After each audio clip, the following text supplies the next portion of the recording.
G'day folks, in this video we're taking a look at Windows XP build 2481 compiled on the 23rd of May 2001.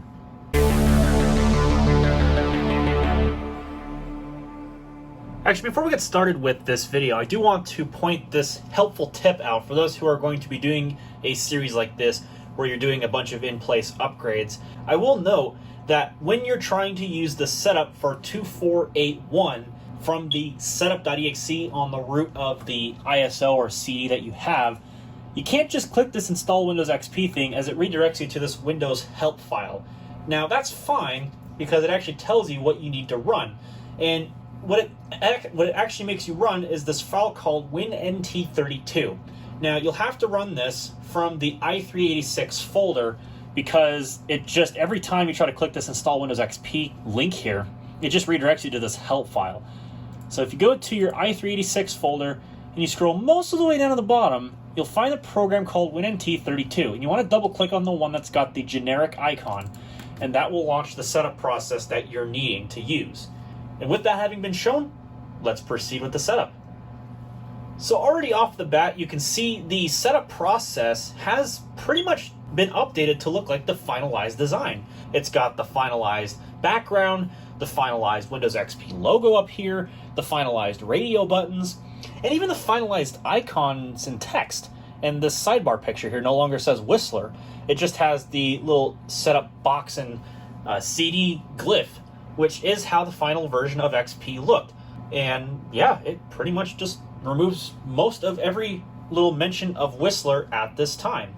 So it either just says Windows or it mentions XP. So of course we're going to do a in-place upgrade here, and we're going to accept the agreement. And now I'll need to type in the product key. Here's another updated icon where it mentions downloading updated setup files. Now has the updated Windows update for Windows XP, as it has the newer glyph showing the modern Windows flag. So of course we're going to say no. And the setup text has been finalized as well. As you can see, it mentions Windows XP, and the progress bar has also been updated to the one that they used in XP, which was the 5 squares that blink across like that. And also the setup time has been updated to reflect more accurately how long an upgrade might take, which of course is probably not going to take that long because I'm using an upgrade directly from the hard drive, so the process will be much more quick, if you will. So you're free to look at the text as you will, as long as my mouse cursor doesn't block it, because if you want to look at the Finalized XP text, if you want to get an idea as to what it was, well, now you can take a look at it now. Now, as usual in this series, I do have a few different builds I want to mention as honorable mentions, because I won't be taking a look at them, at least at this phase of the series that I've done with Whistler builds. So I'm going to go and mention 2 different builds, specifically as far as ones that lead up to 2481 from the previous video, which was on build 2465. The first of which is build 2469, which was compiled on the 8th of May 2001. At this time, there was more removals of the Whistler codename with replacements for Windows XP. As you might have seen in the setup for 2465, at that time it still mentioned Whistler in many different places, even though the build string mentioned Windows XP at the bottom right-hand corner of the screen. The boot screen still mentioned Whistler, and even the WinVer dialog, I think, was the only place where they'd mentioned where Whistler, or not Whistler, but Windows XP was, there. Otherwise, a lot of the mentions of Whistler were still in the OS at that time. And at this point, we'll also be taking a look at the About Computer dialog boxes, the WinVer dialog boxes, because they'll all have the Windows XP mentions at this time, because why not? We'll see if they're actually all finalized. Anyways, I was getting off on a mini tangent there. At this point, the out-of-box experience has been updated, probably to be expected, with the final visual style, but it also removes Merlin. So if you missed Merlin, well, 2465 was the last build to have Merlin in it. It was replaced with the question mark, which was used in the final Windows XP setup.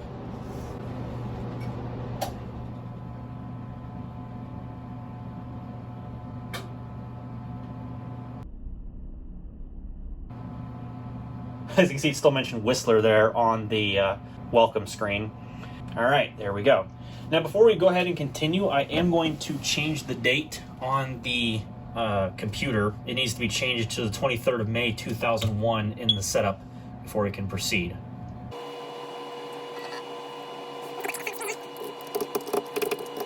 Alright, and there we go.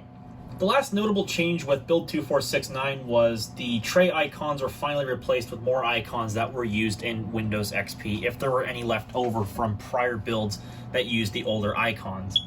And that's pretty much all there is to mention about 2469, because of course most of the references to XP had been removed at that phase. As you can see, it mentions Windows XP Professional Setup there on that boot screen, so that's worth noting. It also mentions Windows XP Setup down here. But of course, not all the mentions have been removed, as you'll soon find out.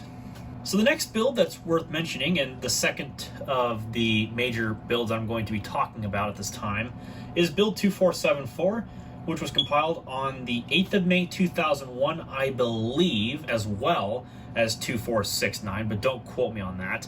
But, someone will probably correct me in the comment section. And before we talk about build 2474, you can also see the setup program here has been updated with a dark blue color instead of the harsh white and blue text on the white background, which was kind of hard to read for some people, admittedly even me. So this is a great thing to have. Discover Microsoft Windows XP. You're about to embark on an exciting experience with a truly impressive operating system. It's great looking, easy to use, and dependable. Plus, Windows XP is powerful enough to handle your most demanding programs without missing a beat. How humorous. And as you can see, everything is designed for 16 colors at this phase, even the little loading things down here, because it's just using the bright green color, and these are using the dark green colors with the radio buttons and everything. Anyways, I digress. I'm getting off on another distraction. At build 2474's point, every pretty much Whistler reference was replaced with XP, including the boot screen. The boot screen in build 2474 had an animated loading text underneath the logo. And this, of course, didn't stick, as the 2481 build, I believe, replaced it with the progress bar that we would see in the final build, even though it still, at that point, mentioned version 2002 in the bottom left. Either way, XP's 5 sample pictures were included in build 2474, so that's pretty cool. XP did have those sample wallpapers that we will be able to see here in build 2481 once we set it up. And lastly, build 2474 finally implemented the Windows XP logo driver verification testing, which in that build you might know is a bit annoying because everything you try to configure is going to warn you, hey, this driver is not designed for Windows XP, so it's going to drive you crazy, but that is what it is. So other than those little nitpicks and little additions and changes, whatever, then that's pretty much it for build 2474. And for those wondering, if you get some information on build 2475 and or get an ISO for it, it's identical to build 2474. So there's no point in deciding between 2474 and 2475. They're the same. Which finally brings us to build 2481, which is still a pre-release candidate 1 build at this time, and there are a few different additions worth mentioning. The biggest thing is the Windows XP Tour has been finalized at this phase. We'll have to check it out just to verify this, but that should be the case. In addition, the alternative Luna theme color schemes are added, which at this time are known as Homestead, which would later be renamed to Olive Green, and the metallic color scheme, which would be renamed to Silver in the final release. And we'll take a look at those once we get into the OS. And of course, I already mentioned that the boot screen of 2481 is pretty much the final version, except for the version 2002 text that we will see in the lower left corner of the boot screen. That, of course, didn't stick around. And lastly, build 2481 introduces the finalized Windows XP sounds, which would be the startup sound, the shutdown sound, and all the other device sounds like the device connect and disconnect sounds, and the critical stop and exclamation sounds, which we'll take a look at all of those when we get into the OS. It, at this time, also still contains some of the classic sounds like the chord and the ding, and I think the ding is replaced with the one in Windows XP, but I think it might have the older ding in there too, because I think it's just called ding, and then the Windows XP one is called Windows XP ding. If I'm not mistaken, that's how they did it. It's been a while since I've been inside that folder, trust me, so you'll have to take my word for it, but we'll check it out when we get in there. It's worth mentioning that it still uses the 2000 sounds, after, I think, or even before the out-of-box experience is done, I think it still uses the Windows 2000 sound, but I believe once the out-of-box experience hits, we will hear the glorious Windows XP startup sound. So hopefully my notes are true to that regard. And with that having been said, that is pretty much everything I can say as far as 2481 is concerned. So we'll definitely have a look at the tour, we'll definitely have a look at the sounds, we'll hear the sounds of course, that's probably a better way to describe it, and we'll take a look at the alternative themes, and then we'll wrap the video up. So I'll see you all at the out-of-box experience. Here's a look at the finalized setup screen. The fonts are not final, they would be changed of course, and obviously some of the broken elements like the shadows and that header up there are fixed in the final release, but the text is pretty much finalized. So I'll actually let this play for a little bit so you all can take a look at the setup screens if you've never seen them before. So might as well let that play for about a minute or so.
So as you can see, it mentions version 2002 in the lower left, even though that would be later removed because it's probably redundant. But away we go.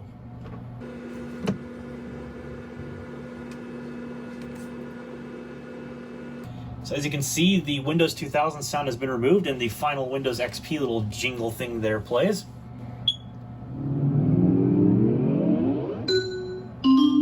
There's the question mark. Welcome to Windows XP.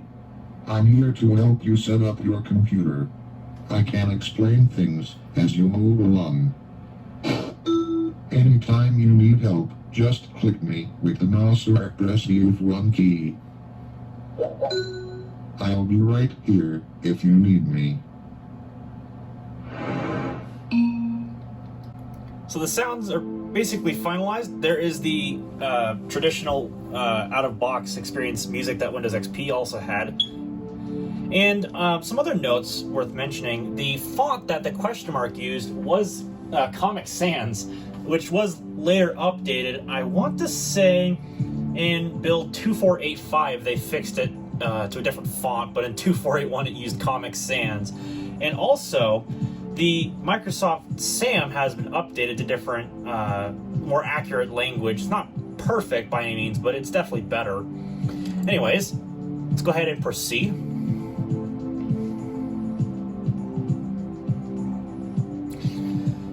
Just a reminder, I'm using a Slot 1 Pentium 3 at 500 megahertz, so this is by no means fast. So, okay, we're gonna say no.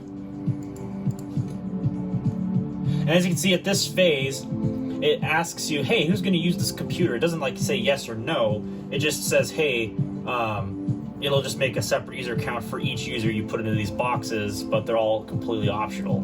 So I'm just going to go ahead and put my name in because why not? And since I did an in-place upgrade, that's all I got to do. Now let's see if it plays the Windows XP startup sound.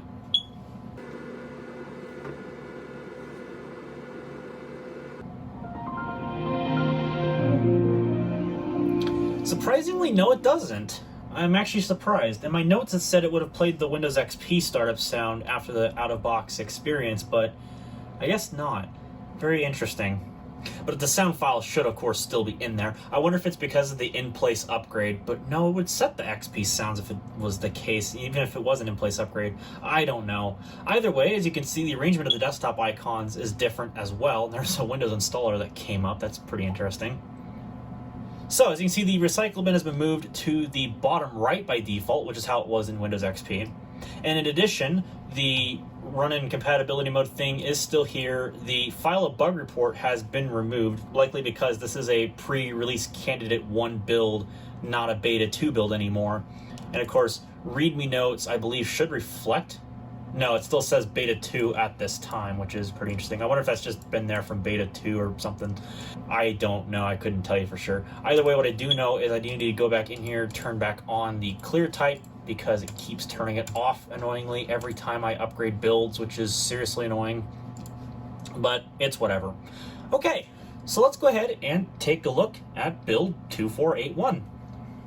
So compared to build 2465, build 2481 is probably just more of a maintenance release with more icons, if you will. One thing you might have noticed, as I mentioned, the tray icons from, let me just double check my notes here. I believe it was build 2469, the tray icons were updated. So as you can see, the Windows Messenger thing is all new. And the setup process is all new. No longer is it called the MSN Messenger service. It's now been updated to reflect the .NET Passport, which would eventually evolve to become the modern-day Microsoft account. This build also reflects, hey, you need to activate your copy of Windows. This was new for 2481, or it might have been in a prior build. I just didn't notice it, but at least for this series' sake, it was in 2481. And basically, this is just like, hey, you can sign in. Well, of course, you can't connect to the internet because the service doesn't exist anymore, but you get the idea.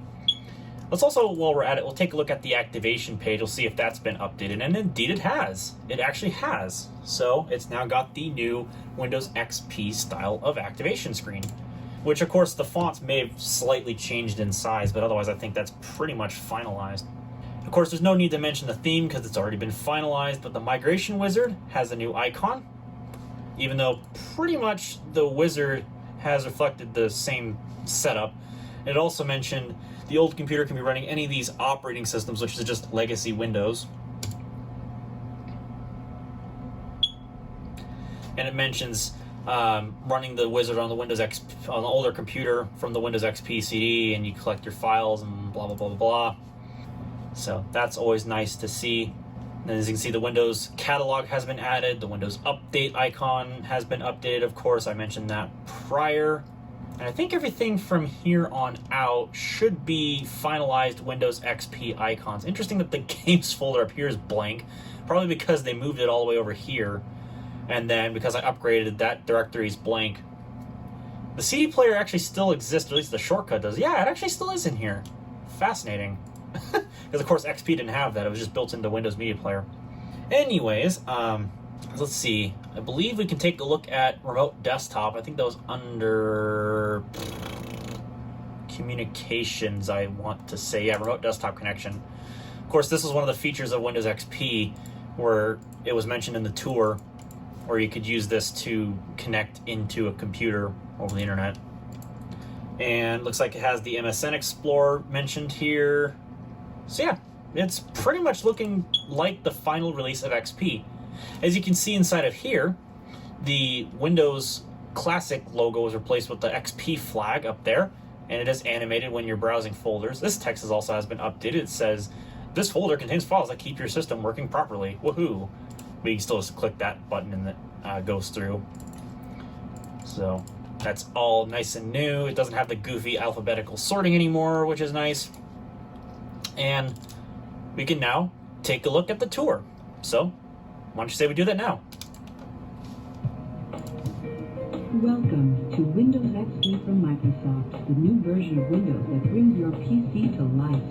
Experience the Still got the crappy music and sound samples at this time. safe and ease on personal computing. Windows XP makes personal computing easy and enjoyable. Power, performance, thanks to Windows XP, personal computing just... Okay, I want to say this is identical to what was in 2465, but let's take a look at some of these sections and see if the imagery has been updated. Faster, smarter, safer. Windows XP. Not really. Easier to learn and use. Better help for everyone. Yeah, it looks like everything... Windows XP is your ticket to exciting. Optimized for games and DVDs. It still has the free things in here. Technology gives Okay. you the enhanced. So, if you want to actually take a look at the tour, go look at my 2465 video where I take a much more in-depth look at the tour there. Also, it looks like we got a thing for staying current with automatic updates. Woohoo! Why not? Let's take a look at this. Interesting. So, yeah, if anybody's ever looked at the automatic updates wizards from like Windows ME, and I think it was backported to 2000 in a service pack, this wizard ought to look very familiar. Or just asks you, hey, what settings do you want to use? And that's pretty much all there is to say about that. And I'm trying to think. Yeah, let's take a look at the alternative visual styles, because that was one of the features that was added. Almost forgot about that. So here we have it, Homestead, which will later be known as Olive Green. Let's go ahead and apply that. And here we are. I've always really liked the look of the olive green theme in XP when it came out, especially with certain wallpapers. Although, there's a little bug with the frame around here. A little glitched out, but otherwise it pretty much looks final. Wonder if it's the same thing with the metallic theme, which will later be known as Silver, which, as you can see, incorporates black text in the title, which was how they did it in the final. Yeah, it still has that bug with the profile frame up here in the start menu, but it's not reflected in the default. So if we apply the default theme once again, nice generic program thing on there. Yeah, it doesn't have that glitchy frame. I think they fixed that in a future build. I would hope that they do. And otherwise, yeah, it pretty much is XP. You can go to My Computer, hit Properties. Here you can see it shows Windows XP Professional version 2002, and all the icons in here. Well, I think these two are how they were in XP when it came out. The, you know, it's whatever. And I love how that System Restore icon stayed this weird stretched horizontal like look. Even when XP came out, it was still that way, and they left it alone, I guess. So, yeah, otherwise, we can take a look at some other programs I've been taking a look at a while, like Help and Support. As you can see, got the final look of XP. I love how it just says Professional over here, because it's bugged out. It's supposed to say Windows XP Professional up here, and in the Home Edition, it would say Windows XP Home Edition. But all the icons have been finalized, the visual style was finalized, so on and so forth. And we can even take a look at the control panel, and as you can see, the icons in here are finalized. As you can see, it's got the little control panel, like whiteboard thing in the background. That was an icon that was used in XP. The appearance and themes, looks like it had the paintbrush palette. I thought it was that paintbrush itself, but it was a paintbrush palette instead of the giant green A that was in the betas. The performance and maintenance icon is finalized. And yeah, everything else looks like it would. So nothing to complain about there. Even the classic view, you go in here. And other than the speech, which is the old style, every other icon appears to have been updated, which is fantastic. And of course, at this time, we can dink around with Microsoft Sam, because why not? Wonder if it'll still work with the old swatch stuff. Swatch. Nice. Love it. Let's see if there's some other imagery that's been updated. Yep, looks like they've updated the taskbar and start menu imagery at this time, including in here, where they've updated the imagery inside of here. And as you can see, there's no more fade effect options for the start menu, or the slide up effect, or whatever they call it. I think it was like just called animate the start menu. That has been removed, so it's just a pop in and pop out effect at this time. There's printers and faxes, which I think was in there previously, but we never took a look at it because we never needed to. There you can see there's the sample music file, folder, which apparently has some of the MIDIs in here, as well as the News Stories, Highway Blues sample music, and Beethoven's Symphony No. 9, which those were in XP as sample music files as well. And there's this drum kit test. What is this?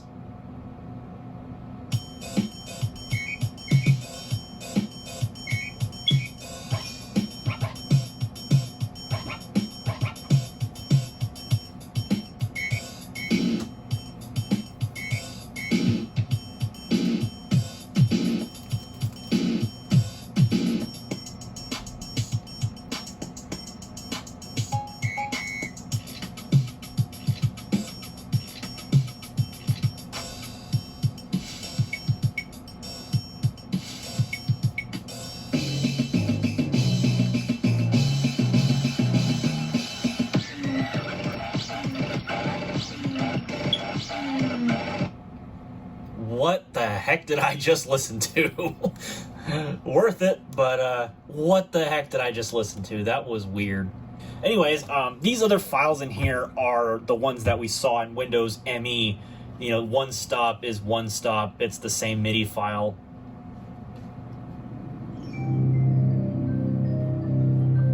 I'm sure that if anybody's ever installed like Windows ME or XP, they'll know exactly what this is like if they've ever gone in the C Windows Media folder.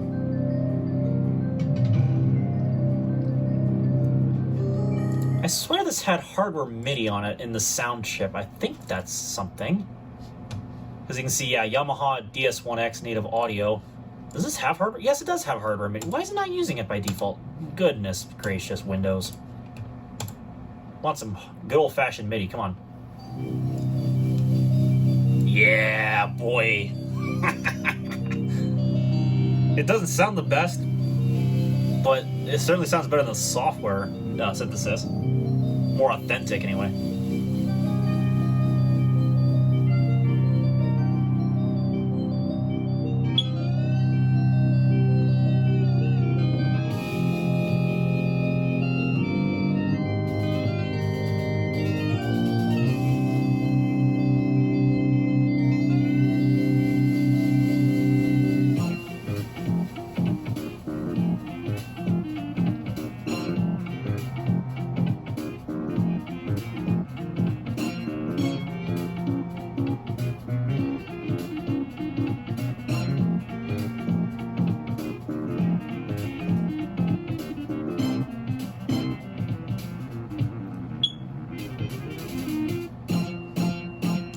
Okay, I have to admit some of the instruments were quiet, but that sounds really cool. I actually haven't heard the one-stop MIDI file on this computer's Yamaha integrated audio, but man, it's got a pretty interesting sounding FM synthesis, I'll tell you that much. Of course, I'll just briefly touch on these other MIDI files. Of course, Town. That sounds really good, actually. At least for what it is.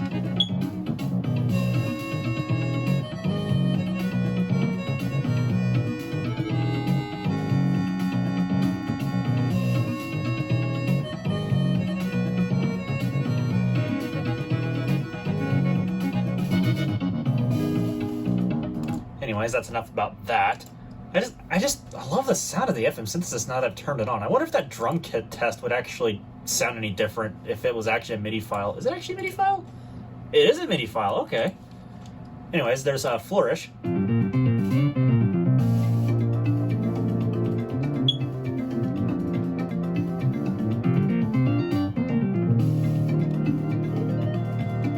Which, if you've ever used the DX Diag tool and tested the music, that's the file they would use.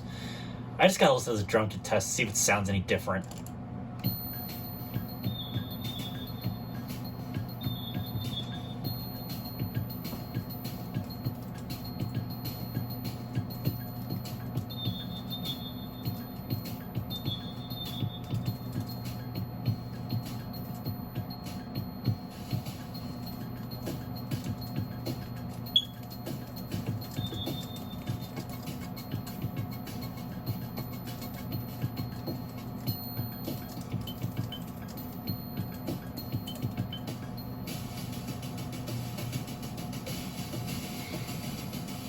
Okay, not nearly as interesting, but still kind of unique, I guess.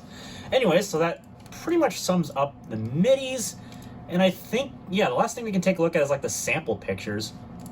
Oh, wow, these are interesting.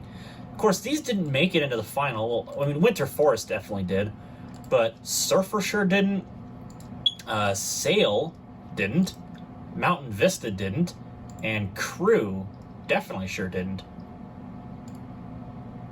Interesting that they had like little, okay, 480 by 336. Yeah, very not high resolution at all. But, you know, they are sample files, so, you know, I can't be too hard on it. And there's no currently accessible videos folder. I wonder if we get that when we open up Movie Maker here. Yep, there it is. There is the My Videos icon. As you can see, it's got its own unique icon, which may have been in 2465. I just didn't see it. But there you can see the Movie Maker sample file, which is the same as what was used in Windows ME. And there you go. Actually, it turns out they got rid of that white edge around that icon there, and they changed the version number around, finally. But otherwise, yes, the same version of Windows Movie Maker that we've seen for the past several different versions of XP now. And I think, honestly, that's about all there is to say. We can check out Internet Explorer, which, as you can see, they have removed the personal bar at this time. I think, yeah. They pretty much have removed the personal bar at this time, which, of course, I think they may have just... Okay, I see. Okay, I see what they did. They changed it to the media button. That was what was known as the personal bar, so it's still got the media options, like the little playback thing down here, but you can't really, do much else with it because it's just for media options. So they definitely simplified that. And of course, it's still got the classic Windows logo in here. I'm actually kind of surprised. I thought they would have updated that by now. Either way, it is version 2481. Woohoo. So yeah, I can't think of really anything else to look at as far as build 2481 is concerned. Although I will note, it did wipe my files. So I almost wonder if that's just under the administrator account on the desktop. Okay, so yeah, my files are still there. It's just because I created a new account with my name on it. It obviously is a different user account. I actually wonder... oh, that reminded me, yeah. Oh, the sounds. I was actually going to go inside of the C Windows Media folder, and I was going to go see if they were in there. Yeah, they're actually in here now. And all the old MIDI files are actually still in here, too. Okay, I just got to try Canyon real quick. I'm sorry, I got to try it.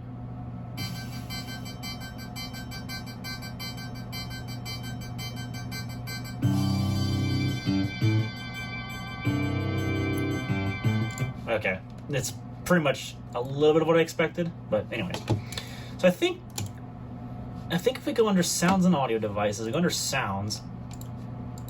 Yeah, it still uses the Windows 2000 sounds by default.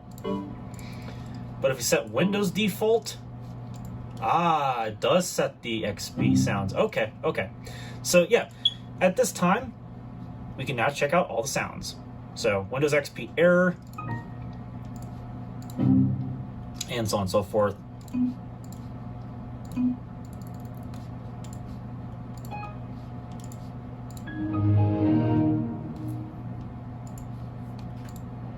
Oh, interesting. They even used the restore at that time when you're like restoring a program from the taskbar. And they had a menu command as well. Wow, they didn't know they set those by default. That's kind of cool, actually. I know they had the notify sound because Outlook Express had that.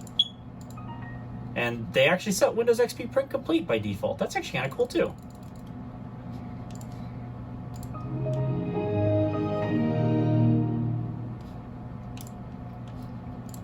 There's the balloon. There's the log off. So if you went to go log off, but you hit switch user instead, this sound would play. And then if you went to go log back on, that would be what also plays. And then there's all the other sound effects in here. Oh, interesting. So, you know in how Windows XP, how they had the device connect, disconnect sounds, and also the power things underneath the same thing? But at this time, they actually had it underneath the separate hardware section. Interesting. I did not know that.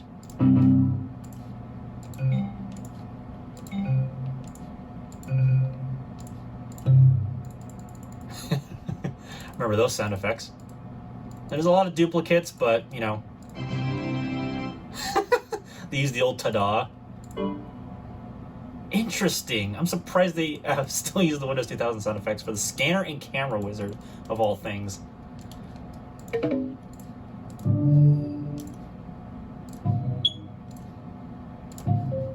Huh. How about that?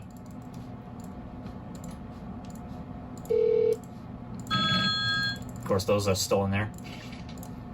Fascinating. How about that?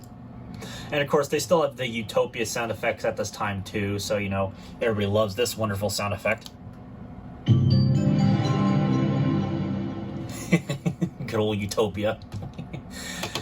Anyways, I think that's going to wrap up the video on build 2481. Hopefully you liked what you saw, and if you did, well then click the thumbs up button. If you didn't like it so much, well then the other button works too. And if you want to see more content just like this, perhaps more entertaining content, click the subscribe button down below, and don't forget to click the bell so you don't miss when I upload new videos.